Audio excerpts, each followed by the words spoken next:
একজন content creator আপনি যদি হতে চান তাহলে কিন্তু আপনাকে ভিডিও তোলার সাথে সাথে ভালোভাবে ভিডিও এডিটিং করাও শিখতে হবে। আর এই যে ভিডিও এডিটিংয়ের যখন প্রশ্ন চলে আসে তখন কিন্তু অনেকেই ভয় পেয়ে যায় যে আমি কি আদৌ পারবো ভিডিও এডিটিং করতে, এটা মনে হয় খুব কঠিন একটা বিষয়। এখানে কিন্তু কোনো ভয় পাওয়ার কিছু নেই, আপনারা চাইলে কিন্তু খুব সহজেই ভিডিও এডিটিং করতে পারবেন। আর ভিডিও এডিটিং করার জন্য সবার প্রথম আপনাকে কিন্তু একটা সঠিক অ্যাপ্লিকেশন চয়েস করতে হবে। ক্যাপকাট যে অ্যাপ্লিকেশনটা রয়েছে এটা কিন্তু খুবই জনপ্রিয় অ্যাপ্লিকেশন। এই অ্যাপ্লিকেশনে ভিডিও এডিটিং যদি আপনি শিখে যান সেক্ষেত্রে কিন্তু খুব সুন্দর সুন্দর ভিডিও এডিটিং করতে পারবেন। এবার ব্যাপার হচ্ছে ক্যাপকাট অ্যাপ্লিকেশনে আপনি কিভাবে ভিডিও এডিটিং করবেন, এর বেসিক থেকে অ্যাডভান্স যে ব্যাপারগুলো রয়েছে খুঁটিনাটি সমস্ত কিছু আজকের এই ভিডিওতে আপনাদেরকে আমি শেয়ার করব। অনুরোধ করব ভিডিওটা আপনারা ধৈর্য ধরে দেখুন। আশা করছি এই ভিডিওটা দেখার পরে আপনি কিন্তু মোটামুটি একটা এডিটিং শিখে যাবেন। তো চলুন বেশি দেরি করব না, আজকের ভিডিওটিকে শুরু করি। সবার প্রথমে আপনাকে কি করতে হবে, ক্যাপকাট যে অ্যাপ্লিকেশনটা রয়েছে সেটাকে ইনস্টল করতে হবে। এই যে অ্যাপ্লিকেশনটা রয়েছে এটা কিন্তু গুগল যে প্লে স্টোর রয়েছে, প্লে স্টোরে আপনি ক্যাপকাট লিখে সার্চ করলেই পেয়ে যাবেন। কিন্তু যারা ইন্ডিয়া থেকে এই ভিডিওটা দেখছেন আপনারা কিন্তু এই অ্যাপ্লিকেশনটা সার্চ করলে পাবেন না, কারণ আমাদের ইন্ডিয়াতে ক্যাপকাট অ্যাপ্লিকেশনটা কিন্তু নেই। তো আপনারা এই অ্যাপ্লিকেশনটা গুগল ক্রোম ব্রাউজারে গিয়ে যদি ক্যাপকাট লিখে সার্চ করেন তাহলেও পেয়ে যাবেন। তাছাড়াও আপনারা ইউটিউবে একবার সার্চ করে নিতে পারেন যে ক্যাপকাট অ্যাপ্লিকেশন কিভাবে ইন্ডিয়াতে ইনস্টল করতে হয়, তাহলে কিন্তু সেখানে কারো না কারো টিউটোরিয়াল পেয়ে যাবেন। যেহেতু ইন্ডিয়া থেকে ক্যাপকাট অ্যাপ্লিকেশনটাকে আমরা চালাতে চাইছি, এর জন্য কিন্তু আমাদের ভিপিএন প্রয়োজন। এর জন্য আপনারা প্লে স্টোর থেকে একটা ভিপিএন নামিয়ে নেবেন, যার নাম হচ্ছে সুপার ভিপিএন। এই যে সুপার ভিপিএন রয়েছে এই ভিপিএনটা আপনাকে কি হেল্প করবে, যে আপনার যে কান্ট্রি রয়েছে সেটাকে কিন্তু পরিবর্তন করতে সাহায্য করবে। আমি এই যে সুপার ভিপিএনটাকে ক্লিক করছি এবং এখান থেকে কিন্তু আমি এটাকে কানেক্ট করে নিচ্ছি। ভিপিএন যখন আমাদের কানেক্ট হয়ে যাবে তারপর যে ক্যাপকাট অ্যাপ্লিকেশন রয়েছে সেই অ্যাপ্লিকেশনটার মধ্যে আমরা প্রবেশ করব। প্রথমবার ওপেন করার পরে ক্যাপকাট অ্যাপ্লিকেশনের মধ্যে আপনার থেকে কিন্তু কিছু পারমিশন চাইবে, সেই পারমিশনগুলোকে কিন্তু আপনাকে অ্যালাউ করে দিতে হবে। যখন অ্যালাউ করা হয়ে যাবে সবার প্রথমে কিন্তু আপনাদের কাছে এইরকম একটা ইন্টারফেস আসবে।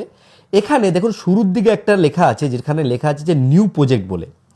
এই যে নিউ প্রজেক্ট রয়েছে এই নিউ প্রজেক্ট দিয়ে কিন্তু আমরা এডিটটা স্টার্ট করতে পারবো। আমি এখানে নিউ প্রজেক্টের উপর ক্লিক করব।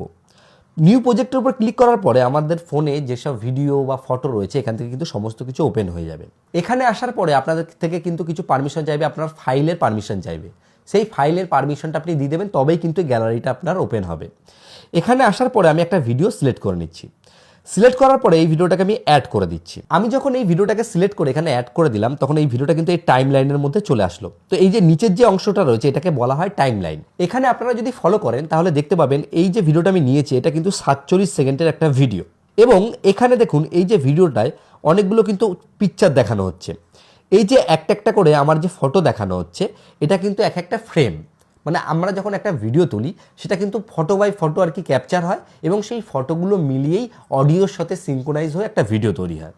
তো এখানে দেখুন আমার ফটোগুলো দেখাচ্ছে। এইবার দেখা গেল আমরা যেহেতু এই অ্যাপ্লিকেশনের মধ্যে একদম শুরুর দিকে রয়েছি, আমাদেরকে কিন্তু টুল সম্বন্ধে জানতে হবে যে এই যে নিচের দিকে অপশানগুলো রয়েছে এগুলোর কি কাজ। দেখুন এই যে নিচের দিকে যে অপশানগুলো রয়েছে এই নিচের যে এই যে টুল কটা রয়েছে প্রথমেই রয়েছে দেখুন হচ্ছে এডিট, তারপরে রয়েছে অডিও, তারপরে রয়েছে টেক্সট, তারপরে রয়েছে ওভারলে, তারপরে রয়েছে এফেক্ট, তারপরে রয়েছে রেশিও। প্রথমে আমরা জানবো সেটা হচ্ছে কি এডিট সম্পর্কে। আমরা যদি এই কেচি টাইপের যে চিহ্নটা রয়েছে এডিট এর উপর ক্লিক করি, ক্লিক করার পরে এখানে দেখুন একটা অপশান রয়েছে যেখানে লেখা আছে স্প্লিট। স্প্লিট মানে হচ্ছে কোনো কিছুর মিডিল দিয়ে কেটে দেওয়া। এখানে যে সাদা দাগটা রয়েছে এই সাদা দাগটা যেই জায়গায় থাকবে সেই বরাবরই কিন্তু এটা কেটে যাবে। আমি এখানে দেখুন এই স্প্লিট অপশানের উপর একবার ক্লিক করব, দেখুন এখান থেকে কিন্তু এই জিনিসটা কেটে গেল। এই স্প্লিট অপশানটাকে ক্লিক করলে কিন্তু আমাদের ভিডিও কেটে যাচ্ছে। এবার আমরা এই ভিডিওটার উপর ক্লিক করে আমরা যদি এখানে যে ডিলিট অপশানটা আছে ডিলিট অপশানের উপরে ক্লিক করি তো বাঁ সাইডে যে অংশটা রয়েছে সেটা কিন্তু সহজেই ডিলিট হয়ে গেল। এরপরে যে অপশানটা রয়েছে সেটা হচ্ছে গিয়ে অডিও। দেখা গেল আমরা এই ভিডিওটার মধ্যে কোনো একটা অডিও অ্যাড করতে চাই, কোনো ব্যাকগ্রাউন্ড মিউজিক বা আমরা কোনো ভয়েস ওভার দিতে চাই, সেক্ষেত্রে এই অডিওর ওপর ক্লিক করব। ক্লিক করার পরে এখানে দেখুন অপশান রয়েছে সাউন্ড বলে। সাউন্ডে ক্লিক করার পরে এখানে যে ফাইলের লোগোটা রয়েছে এর উপর ক্লিক করব। ক্লিক করার পরে এখানে ফ্রম ড্রাইভ বলে রয়েছে। তো আমাদের ফোনে যেই মিউজিক রয়েছে সেই মিউজিকগুলো কিন্তু এখানে শো করবে। সেই মিউজিকের মধ্যে একটা মিউজিকের উপর আমরা যদি এই প্লাস আইকনে ক্লিক করি তো এই মিউজিকটা দেখুন এই যে নিচে এই মিউজিকটা কিন্তু চলে আসলো। তো এই মিউজিকটার যেই অংশ রয়েছে আমরা চাইলে এই মিউজিকটারও কিন্তু স্পেসিফিক কাটতে পারবো। এই মিউজিকের যে ভলিউমটা রয়েছে সেটাকেও আমরা কিন্তু বাড়াতে কমাতে পারবো, কারণ এটাকে কিন্তু আমরা যদি অল্প রাখি তাহলে ব্যাকগ্রাউন্ড মিউজিক হিসেবে কিন্তু আমরা এটাকে ব্যবহার করতে পারবো। এবার আমরা এখান থেকে বেরিয়ে আসি, মিউজিকের ব্যাপার থেকেও বেরিয়ে আসি সরাসরি। এবার আমরা চলে আসি টেক্সট নিয়ে। দেখুন এখানে একটা অপশান আছে যেখানে লেখা আছে টেক্সট, আমরা এই টেক্সটের উপর ক্লিক করব। টেক্সটের উপর ক্লিক করার পর এখানে দেখুন লেখা আছে অ্যাড টেক্সট, এই অ্যাড টেক্সটের উপর ক্লিক করব। আমি ধরুন এখানে গিয়ে যেই জিনিসটা এখন লিখব, আমি যদি লিখি বাবন দাস, আমি আমার নাম লিখলাম। এবার এই লেখাটাকে আমরা কিন্তু এই ভিডিওর ওপর কিন্তু অ্যাড করতে পারছি। এইবার নিচের দিকে আমরা যদি একটু ফলো করি, এখানে দেখুন অনেকগুলো অপশান রয়েছে, যেখানে স্টাইল রয়েছে, আমরা কিন্তু এই লেখার যে স্টাইল রয়েছে সেটাকেও চেঞ্জ করতে পারবো, ঠিক আছে। এই দেখুন এখান থেকে ছোটো বড় করতে পারছি, এর অপাসিটি কমাতে বাড়াতে পারছি। তো এখানে আমরা লেখা যদি কালার পরিবর্তন করতে চাই বা আমরা লেখাটাতে যেই যেই জিনিস করতে চাই সমস্ত কিছু কিন্তু আমরা এই জায়গা থেকে করতে পারবো। তো এটা হচ্ছে আমাদের যে মেন আর কি টেক্সট রয়েছে, এটা টেক্সটের এফেক্ট। তারপরে এখানে টেক্সটের স্টাইল রয়েছে, অ্যানিমেশন রয়েছে, আমরা চাই টেক্সটটাকে যদি অ্যানিমেট করতে চাই এখান থেকে আমরা অ্যানিমেট করতে পারবো, ঠিক আছে। সমস্ত কিছুই কিন্তু এখান থেকে আমরা করতে পারবো। এবার টেক্সটের ব্যাপারটা গেল, আমি টেক্সট যেটা রয়েছে সেটাকে এখান থেকে এখন ডিলিট করে দেবো। এবার যে ব্যাপারটা রয়েছে সেটা হচ্ছে দেখুন এখানে লেখা আছে ওভারলে। এই ওভারলেতে সিলেক্ট করলে আমরা এই ভিডিওর ওপর কোনো ভিডিওকে অ্যাটাচ করতে পারি। যেমন ধরুন এখানে একটা স্ক্রিন রেকর্ডিং রয়েছে, আমি স্ক্রিন রেকর্ডারের উপর ক্লিক করলাম এবং অ্যাড করলাম। এবার দেখুন আমার এই ভিডিওটার মধ্যে স্ক্রিন রেকর্ডারটা কিন্তু সাইডে চলে আসলো। আমরা দেখা গেল মানুষকে কোনো কিছু বোঝাচ্ছি, কোনো এক্সাম্পল ভিডিও বানাচ্ছি, তখন কিন্তু আমরা এই স্ক্রিন রেকর্ডারটাকে এই ওভারলে দিয়ে সহজেই অ্যাড করে নিতে পারবো। তো আশা করি আপনারা ওভারলে যে ব্যাপারটা রয়েছে সেটা বুঝতে পেরেছেন। এবার ওভারলের পরে একটা অপশান রয়েছে, সেটা হচ্ছে এফেক্ট। এই এফেক্টের উপর ক্লিক করার পরে আমরা কিন্তু ভিডিওতে যে কোনো এফেক্ট ইউজ করতে পারবো। যেমন প্রথমে রয়েছে ভিডিও এফেক্ট, তারপর হচ্ছে বডি এফেক্ট, তারপর হচ্ছে ফটো এফেক্ট। আমি যদি ভিডিও এফেক্টের উপর ক্লিক করি তাহলে কিন্তু এখানে কিন্তু অনেক এফেক্ট চলে আসবে। আমরা যে কোনো এফেক্টের উপর যদি এইভাবে ক্লিক করি, দেখুন ভিডিওটা কিন্তু সেক হচ্ছে। এখানে আমরা কিন্তু একটা এফেক্ট ইউজ করেছি। আপনাদের যদি মনে হয় আপনারা কোনো এফেক্ট ইউজ করতে চান তাহলে কিন্তু এখানে অনেক ট্রেন্ডিং এফেক্ট রয়েছে, যেগুলো কিন্তু এখন অলরেডি খুব মার্কেটে ভাইরাল। আপনারা এখান থেকে নিজের মতো করে একটুখানি দেখে নেবেন যে কোনো গ্লো এফেক্ট যদি ইউজ করতে চান, আপনারা দেখা গেল এখানে দেখুন সুন্দর সুন্দর এফেক্ট রয়েছে। তো এখানে পুরোপুরি নির্ভর করছে আপনার ভিডিওতে আপনি কোন টাইপের এফেক্ট ইউজ করতে চান। তো এফেক্ট দেওয়ার পরে এফেক্টের যে ডিউরেশন, এটা কি আপনি টোটাল ভিডিওতে রাখতে চান, না স্পেসিফিক 2 মিনিট বা 1 মিনিট রাখতে চান, বা কত সেকেন্ড রাখতে চান, সমস্ত কিছু কিন্তু আপনি এখানে নিজের মতো করে সিলেক্ট করতে পারবেন। তো আমি এখান থেকে এফেক্টটা রাখতে চাইছি না এখন এই মুহূর্তে, এখান থেকে ডিলিট করে দিলাম। তো এরপরে যে অপশানটা রয়েছে সেটা কিন্তু হচ্ছে বডি এফেক্ট। বডি এফেক্টের উপর ক্লিক করে দেখা গেল আমার চোখের মধ্যে আমি একটা গ্লো টাইপের জিনিস আনতে চাই। আমরা যদি এর উপর ক্লিক করি তাহলে দেখুন আমার চোখ যে দুটো রয়েছে এই চোখ দুটো জল জল জল জল করবে। দেখুন এই দেখুন অনেক ভিডিওতে আপনারা দেখবেন যে সিগমা রুল যেসব ভিডিও রয়েছে সেখানে কিন্তু এরকম টাইপের এফেক্ট থাকে। এগুলো কিন্তু খুব ট্রেন্ডিং এফেক্ট। এগুলো যদি একটা একটা করে আপনাদেরকে দেখাই তাহলে কিন্তু ভিডিওটা অনেক লং হয়ে যাবে, তো আমরা এই জিনিসটাকে আর বাদ দিলাম। এবার সরাসরি কথা বলবো এই যে রেশিও অপশান রয়েছে এই রেশিও অপশান নিয়ে। এই যে রেশিওতে ক্লিক করলে এই যে ভিডিওটা আমরা তৈরি করছি সেই ভিডিওটা কোন প্ল্যাটফর্মের জন্য তৈরি করছি বা কী পারপাসে তৈরি করছি সেটার কি সাইজটা কিন্তু তার জন্য ম্যাটার করে। এবার ব্যাপার হচ্ছে এখানে যদি আমরা 9.16 রাখি সেই ক্ষেত্রে এই ভিডিওটা রিলসের জন্য আমরা কিন্তু তৈরি করছি। তারপর 1.1 এটা ইনস্টাগ্রামের জন্য তৈরি করছি। তারপরে দেখুন 16.9, এই যে 16.9 সাইজটা রয়েছে এটা কিন্তু হচ্ছে ইউটিউব ভিডিওর জন্য। এই যে আমার যে ভিডিওটা রয়েছে এটা কিন্তু 16.9। তো আপনারা কিন্তু এই সাইজেই রাখতে পারেন। এইবার এখানে আরও কয়েকটা যে নতুন বিষয় রয়েছে সেটা হচ্ছে গিয়ে এই যে ভিডিওটা আপনি তৈরি করছেন এর যে স্পিড রয়েছে এই স্পিডটা আপনি কেমন রাখতে চান। এইখানে যাওয়ার পরে আপনি ভিডিওর উপর ক্লিক করবেন, করে এই যে স্পিড অপশানে যাবেন। যাওয়ার পর এখানে আপনার কাছে দুটো অপশান আসবে, এখান থেকে নর্মালে ক্লিক করবেন। আপনি যদি এইভাবে স্পিড বাড়িয়ে দেন তাহলে ভিডিওর দেখবেন স্পিড বেড়ে যাবে। দেখুন দেখুন ভিডিও স্পিড বেড়ে গেল। আপনি যদি এইভাবে কমিয়ে দিন তাহলে কিন্তু আপনার ভিডিওর যে স্পিড রয়েছে সেটা কিন্তু কমে যাবে। কিছুই করবো না, এখান থেকে আমি এটাকে ব্যাক করে দিলাম। এরপরে যে অপশানটা রয়েছে সেটা হচ্ছে গিয়ে অ্যানিমেশন। এই অ্যানিমেশনের উপর ক্লিক করলে আমরা কিন্তু ভিডিওর ওপর অ্যানিমেশন নিয়ে আসতে পারি। দেখা গেল ভিডিওটা যখন শুরু হচ্ছে তখন এইভাবে যাতে এইভাবে স্টার্ট হয়। তো এই যে অ্যানিমেশন রয়েছে অ্যানিমেশনটা কিন্তু আমরা এখান থেকে দিতে পারবো। এই যে অ্যানিমেশন রয়েছে এখানে কিন্তু অনেক অ্যানিমেশন রয়েছে। আপনারা আপনাদের ভিডিওর সাথে যে অ্যানিমেশনটা যাচ্ছে সেই অ্যানিমেশনটাকে কিন্তু সিলেক্ট করে নেবেন। এরপরে যে জিনিসটা রয়েছে সেটা হচ্ছে দেখুন হচ্ছে গিয়ে স্টাইল বলে। স্টাইল অপশানে আসার পরে আপনারা অনেক এফেক্ট পাবেন। সেগুলোকেও যদি আপনি আপনার ভিডিওতে ইউজ করেন তাহলে কিন্তু সেই ভিডিওটা দেখতে অনেকটাই সুন্দর লাগবে। আমি এখানে ইউজ করছি না। এরপরে ডিলিট অপশান রয়েছে, এই ডিলিট অপশানে ক্লিক করলে এই যেই ফুটেজটা আমরা নিয়েছি এটা সরাসরি ডিলিট হয়ে যাবে। তো আমরা ডিলিট অপশানে ক্লিক করবো না। তারপর দেখুন এখানে লক অন রয়েছে। আমরা স্পেসিফিক কোনো একটা জায়গাকে বা কোনো কিছুকে সিলেক্ট করে সেই জায়গাকে লক করে দিতে পারি। যেমন ধরুন এখানে রয়েছে ফেস, বডি, হ্যান্ড। তো এখানে আমাদের লক করার কোনো কিছু প্রয়োজন নেই, আমি এই অপশানটা করছি না।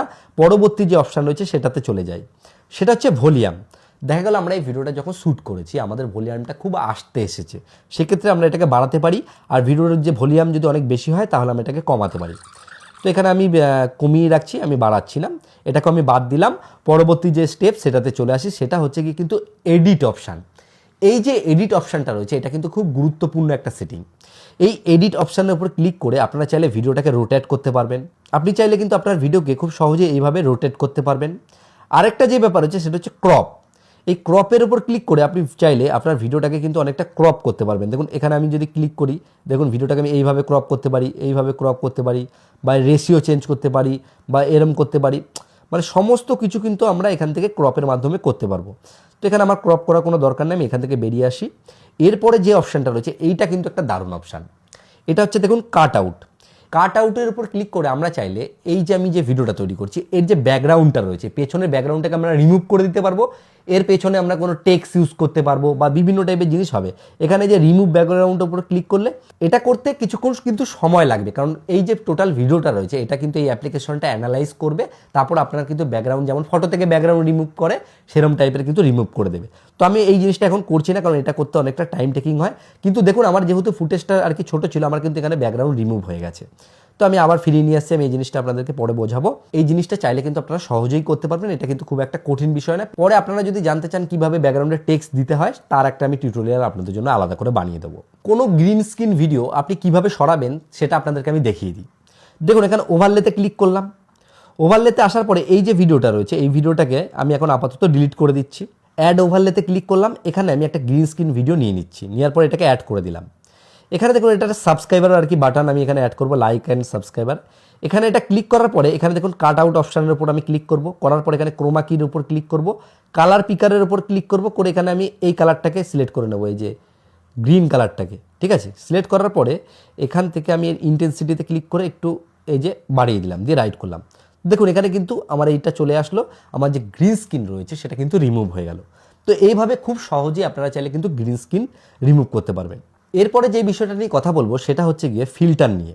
এই ফিল্টার থেকে খুব সহজে আপনি ভিডিওর উপর ফিল্টার ইউজ করতে পারবেন। এখানে দেখুন অনেক ফিল্টার রয়েছে, যেমন টাইপের ফিল্টার আপনি ইউজ করবেন আপনার ভিডিওর ওপর কিন্তু সেরকম ফিল্টার সেভ হয়ে যাবে। তারপর এখানে অ্যাডজাস্ট রয়েছে, আপনি চাইলে নিজের মতো করে কিন্তু কালার গ্রেডও করতে পারেন। তো ক্যাপকাটে কিন্তু খুব সুন্দর কালার গ্রেড হয়, আপনারা নিজের মতো করে এই কালার গ্রেডটা কিন্তু শিখতে হয়, সময় লাগে, এটা কিন্তু আপনি শিখলে এখানে ভালোই কিন্তু কালার গ্রেড করতে পারবেন। এবার কালার গ্রেডের ব্যাপারটা চলে গেল। এরপরে আমরা যে আরেকটা নতুন বিষয় জানবো সেটা হচ্ছে গিয়ে স্টিকার। আমরা চাইলে কিন্তু এই ভিডিওর উপর স্টিকার ইউজ করতে পারি। তারপরে রয়েছে ক্যানভাস, আমরা কিন্তু এখানে নতুন ব্যাকগ্রাউন্ড, তারপর আমরা চাইলে ব্যাকগ্রাউন্ডটাকে ব্লার, সমস্ত যে জিনিস রয়েছে সেগুলো কিন্তু এখান থেকে আমরা ব্যবহার করতে পারবো। এবার এখানে যে ব্যাপারটা রয়েছে সেটা হচ্ছে এই যে প্রত্যেকটা যে টুল আপনাদেরকে আমি একটা একটা করে দেখাচ্ছি, এই টুলগুলোকে আপনাকে কিন্তু একটা একটা করে ভিডিওর উপর এফেক্ট ফেলে ইউজ করে জানতে হবে। আর সব থেকে গুরুত্বপূর্ণ যে জিনিসটা, যেটা ক্যাপকাটে অনেকেই পারে না, এই ভুলটা করে ফেলে, সেটা হচ্ছে আপনারা ফুটেজের লাস্টে চলে আসবে। লাস্টে চলে আসার পরে দেখবেন এখানে একটা ক্যাপকাটের কিন্তু লোগো চলে আসবে, এখানে ক্লিক করবেন। ক্লিক করার পরে এই যে এন্ডিংয়ের উপর ক্লিক করে এটাকে কিন্তু অবশ্যই ডিলিট করে দেবেন, কারণ না হলে কী হবে, আপনার ভিডিওটা যখন শেষ হবে তখন কিন্তু ক্যাপকাট লেখা চলে আসবে।